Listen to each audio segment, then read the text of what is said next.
जय हिंद साथियों, स्वागत है आप सभी का एजुकेशन की एट 6 में। रुक करते हैं बिहार की तरफ।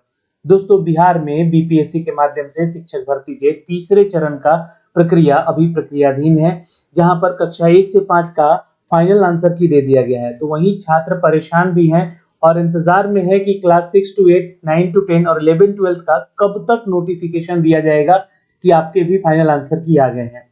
तो देखिए, आज तो छुट्टी का भी दिन था। वैसे आपको बता दें, कल है 18 तारीख, 19 और 20, यानी कि एक दिन और वेट करना पड़ेगा आपको। यहाँ पर 20 सितंबर को जो है आपका फाइनल आंसर किया जाएगा 6 to 8 का, और 22 सितंबर तक जो है आप लोगों का क्लास 9 से लेकर 10th और 11 से लेकर 12 तक का जो है अपडेट आ जाएगा आंसर की का। तो अब यहाँ पर सवाल आपका ये भी बनेगा कि सर, जब फाइनल आंसर की अगर 25 सितंबर तक चला जा रहा है तो रिजल्ट कब तक आएगा, है ना, सबसे बड़ा सवाल यहाँ पर है। तो उसको लेकर जो है आज एक न्यूज 18 की तरफ से जो है खबरें आई हैं। उन खबरों पर ले चलते हैं आपको और बताएंगे यहाँ पे कि आखिर क्यों विलंबता हो रही है आपके रिजल्ट को आने को लेकर, और क्या सच में इस महीने के अंत तक जो है आपका रिजल्ट आने का संभावना है या नहीं है। इसके ऊपर भी हम चर्चा करेंगे। सरकार क्या सोच रही है उसके ऊपर भी हम बात करेंगे। चलिए सीधे लिए चलते हैं आपको इसके मुद्दों पर। तो दोस्तों, एक न्यूज अपडेट आ रहा है न्यूज 18 की तरफ से। यहाँ पे बताया जा रहा है दोस्तों कि 20 सितंबर तक, है ना, कब तक, 20 सितंबर तक जो है आपका किसका फाइनल आंसर किया जाएगा, तो क्लास 6 to 8 का, ये ध्यान रखिएगा। और 22 सितंबर तक, क्योंकि जो भी सोर्स यहाँ पे हैं वो बता रहे हैं कि 22 सितंबर तक जो है आपका क्लास 9 से 10th का, और जो है 24 सितंबर तक, 24 सितंबर या 25 सितंबर तक जो है 11th और 12th का भी आपका फाइनल आंसर की दे दिया जाएगा। तो थोड़ा सा इंतजार और आपका बढ़ ही गया है यहाँ पर। अब देखिए, बिहार में छुट्टियों के दिन आ रहे हैं, मतलब कि बहुत सारे छुट्टियां पड़ेंगे इस बीच में। इसको लेकर आप लोग भी चिंतित ना रहेंगे, क्योंकि जो भी अपडेट होगा हम आपको साझा करते रहेंगे। इसके बाद ही आप लोग का जो है माध्यमिक और उच्च माध्यमिक में अपडेट मिलेगा। तो ये मान के चलिएगा कि 24 तारीख तक जो है सभी का फाइनल आंसर की दे दिया जाएगा। अब यहाँ पे देखिए, चूंकि क्या है कि बहुत सारे विषय होते हैं क्लास 6 to 8 में, 9 to 10 में और 11-12 में, ठीक है, इसलिए यहाँ पे थोड़ा सा समय और लग सकता है, खासकर 9 to 10 और 11-12 में। तो अगर 26 सितंबर तक आप लोगों का आंसर की ही आएगा, फाइनल आंसर की जिसके बारे में चर्चा हो रही है, तो सर इसका रिजल्ट कब तक आएगा। अब देखिए, रिजल्ट के ऊपर हम लोग आएंगे, उससे पहले थोड़ा सा ध्यान पूर्वक एक चीज समझ लीजिएगा कि सुप्रीम कोर्ट में अभी आरक्षण का मामला स्टे पर है, वहां पे उसको सुरक्षित रखा गया है।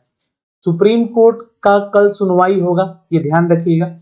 कल जो सुनवाई होगा उसके बाद जो रिजल्टेंट होगा, यानी कि आप लोगों का जो रिजल्ट बीपीएससी टीआरई 3 का या बिहार के किसी भी बहाली की प्रक्रिया का जो प्रोसेस है, वो 65% आरक्षण पे आएगा या फिर 50% आरक्षण पे आएगा।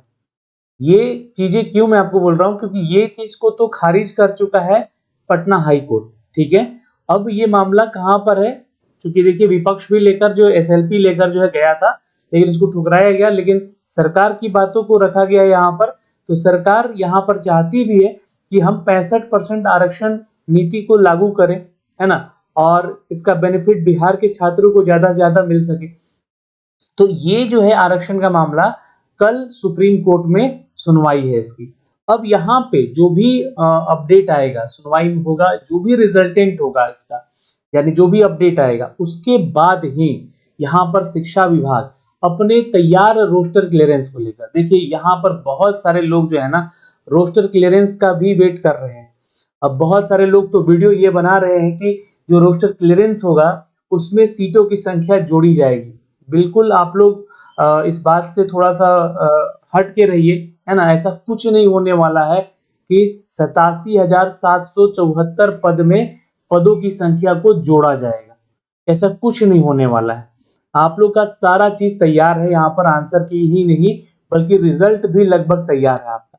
बस इंतजार इतना है कि इस रोस्टर क्लियरेंस पे दिया जाए या 50% के रोस्टर क्लियरेंस पे दिया जाए रिजल्ट, इसका इंतजार है आप लोगों को, ठीक है। बहुत सारे लोग तो वीडियो बना रहे हैं कि ये पद हैं, ये पद जोड़ कर आएंगे तो इस क्लास में इतने सीट हो जाएंगे। भाई जब आप इतना बता रहे हो तो मेरे से सवाल मेरा भी है कि जब सीट जोड़ दिया जाएगा, जब सीट जोड़ दिया जाएगा तो उस सब्जेक्ट का, उस क्लास का जो कट ऑफ होगा वो तो और नीचे जाएगा। यानी कि कहने का आपका मतलब है जो कट ऑफ आप बता रहे हैं, कट ऑफ भी वो लोग बता रहे हैं, ठीक है, कट ऑफ भी बता रहे हैं कि 80 जिसका है 1 to 5 में उसका सिलेक्शन हो रहा है, ठीक है। तो कट ऑफ जब बता रहे हैं और बोल रहे हो कि आप सीट भी बढ़ेगा यहाँ पर, तो कट ऑफ तो फिर नीचे जाएगा।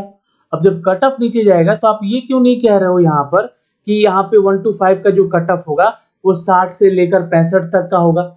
ये भी तो बोलो। आप सिर्फ बोल रहे हो कि सीट जोड़ा जाएगा, लेकिन कट ऑफ के ऊपर आप चर्चा ही नहीं कर रहे हो। फिर कट ऑफ जब बता रहे हो तो बता रहे हो इसके अनुसार कि इतना ही सीट पे जो है आप लोग का रिजल्ट आएगा, इतना कट ऑफ होगा। तो ये थोड़ा सा पार्शियलिटी है और गलत चीजें आप इन्फॉर्म कर रहे हो, है ना। तो आपको मैं छात्रों को, देखिए बढ़ जाए तो बहुत अच्छी बात है ना, मैं ऐसा थोड़ी ना चाहता हूँ कि नहीं बढ़े सीट, है ना, कोई नहीं चाहता है कि नहीं बढ़े सीट। ज्यादा सीट अगर जोड़ दिया गया तो किसका बेनिफिट होगा? स्टूडेंट का बेनिफिट होगा।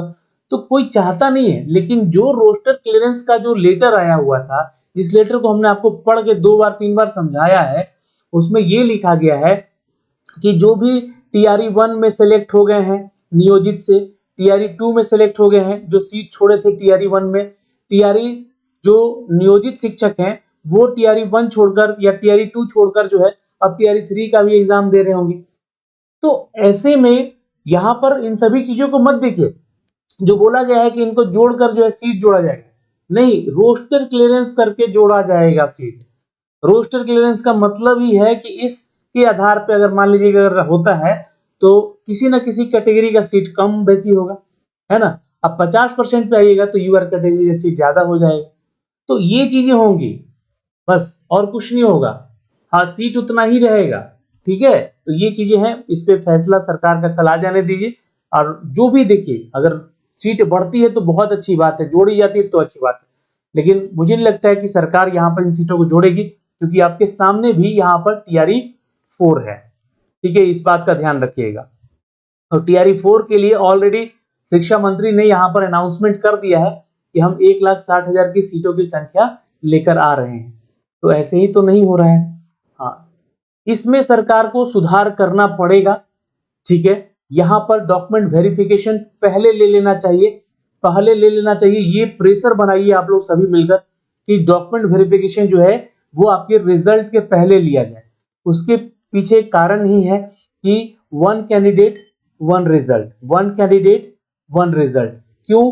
क्योंकि यहाँ पे अगर 1 कैंडिडेट 1 रिजल्ट होगा तो सीट बचेगा, सीट बचेगा तो डॉक्यूमेंट वेरिफिकेशन में सही लोगों को बुलाया जाएगा, और सही लोग जब जाएंगे तो और भी सीटें बचेंगी। मतलब फेक डॉक्यूमेंट्स लगा के जो लोग एग्जाम दिए हैं उन लोगों से सीटें बचेंगी।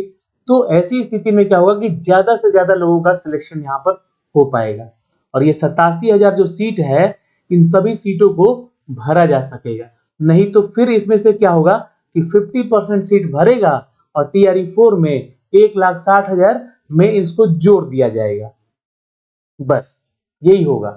तो सरकार से आप लोग प्रेशर बना सकते हैं, आप लोग ज्यादा से ज्यादा ट्वीट करके बोलिए शिक्षा मंत्री को या फिर हमारे माननीय मुख्यमंत्री जी को कि डॉक्यूमेंट वेरिफिकेशन जो है आपके रिजल्ट से पहले ले लिया जाए, 1 कैंडिडेट 1 रिजल्ट पे फोकस किया जाए, ठीक है। और यहाँ पे देखिए बोला भी गया है कि सभी जिलों से विषयवार रिक्तियां हो चुकी हैं प्राप्त। ये जो हेडलाइंस हैं इस बात पे थोड़ा सा फोकस कीजिएगा। रोस्टर क्लियरेंस की तैयारी भी हो चुकी है। क्या तैयारी हो चुकी है कि हमें अगर 65% आरक्षण नीति पर अगर सुप्रीम कोर्ट कहता है कि आप रिजल्ट दे सकते हैं तो तुरंत इस पे भी रिजल्ट हो जाएगा। अगर बोलते हैं जैसे खारिज कर दिया गया हाई कोर्ट की तरफ से, वैसे ही अगर खारिज यहाँ भी कर दिया गया तो इसका भी रोस्टर सब कुछ तैयार है, ठीक है। विषयवार तो कितने विषयवार रिक्तियां हैं ये भी प्राप्त हो चुकी हैं। 19 सितंबर को विभाग से जीएडी को ये पत्र भेजा जा सकता है और रोस्टर क्लियरेंस का पत्र आएगा, फिर बिहार जीएडी से आयोग को भेजा जाएगा और पत्र पहले इसी माह के अंत तक आ जाएगा। तो ये भी ध्यान रखिएगा, इस माह के अंत तक आएगा ना तो रिजल्ट में थोड़ी सी विलंबता अवश्य होगी, ये ध्यान रखिएगा। अंत अंत कहा जा रहा है, और यहाँ पर अभी हेड मास्टर यानी कि एचएम का और हेड टीचर यानी कि हेड जो भी शिक्षक हैं है ना, प्रधान शिक्षक हैं, उनके लिए इसी माह के अंत तक जो है इनका भी, और जो आपका शिक्षक बहाली है इसी माह के अंत तक टियर 3 का भी रिजल्ट जारी करने की प्रक्रिया शुरू करने आयोग का लक्ष्य भी रखा गया। पर ये ध्यान रखिएगा, यहाँ पर इन तीनों का रिजल्ट अगर आप इन रोस्टर क्लियरेंस के आधार पर देख रहे हैं तो कहीं ना कहीं रिजल्ट का जो डेट होगा वो मुझे लगता है, ठीक है, अब आप रिजल्ट पहले आ जाए तो ऐसा नहीं कहेंगे कि आपने तो कहा था कि बाद में आएगा।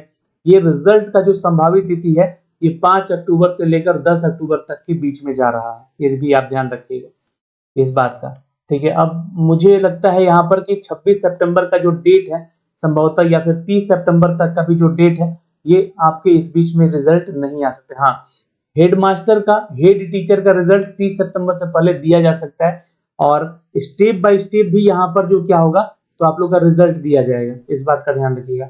स्टेप बाय स्टेप यानी कि पहले 1 to 5 का रिजल्ट आ जाएगा, 6 to 8 का आ जाएगा, 9 to 10 का आएगा, फिर 11 12 का रिजल्ट आएगा। तो ये प्रोसेस होगा यहाँ पे। तो ये प्रक्रिया लगने 5 अक्टूबर भी हो सकता है, और ये ध्यान रखेंगे ये एक सूचना है, एक संभावना है, ठीक है। अब रिजल्ट कब तक आएगा ये भी देखना है, रोस्टर क्लियरेंस के बाद सीटों की संख्या जोड़ी जा रही है या नहीं जोड़ी जा रही है ये भी देखना है, और यहाँ पर सरकार को डॉक्यूमेंट वेरिफिकेशन पहले करा लेना चाहिए रिगार्डिंग, और वन कैंडिडेट वन रिजल्ट पे भी फोकस करना चाहिए। फिलहाल इस वीडियो में इतना ही। आपकी क्या राय है, आप अपनी प्रतिक्रिया भी दे सकते हैं कमेंट सेक्शन में। जय हिंद।